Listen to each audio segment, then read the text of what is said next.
We've got 3 ultra-thin cases here from case manufacturer Totally's signature collection, which they say are made to fit the entire new Galaxy S10 range.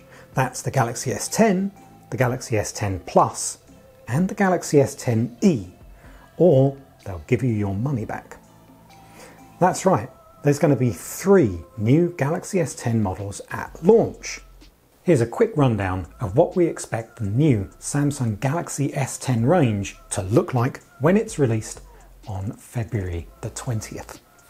The first is this, the Samsung Galaxy S10e. This is a potential case for that phone, giving us an idea of the size and of the basic design.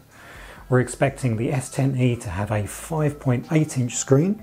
A cutout on the back here tells us probably going to have a 2-camera lens array, and a large cutout on the side here, well, that probably shows this is going to have a side-mounted fingerprint sensor.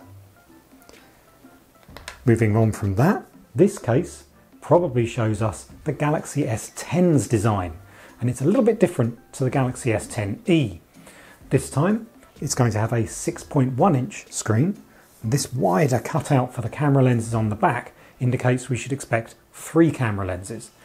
The screen will have a hole punch in the top corner instead of a notch, giving it a very clean, modern look, and we should also look out for some really thin bezels on the Galaxy S10.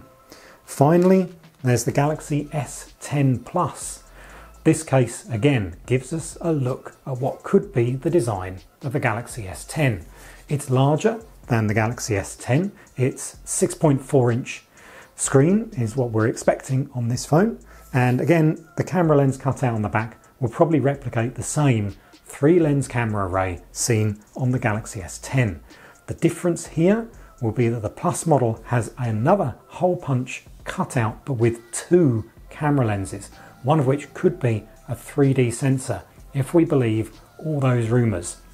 So those are the 3 potential designs for the Samsung Galaxy S10 coming on February the 20th.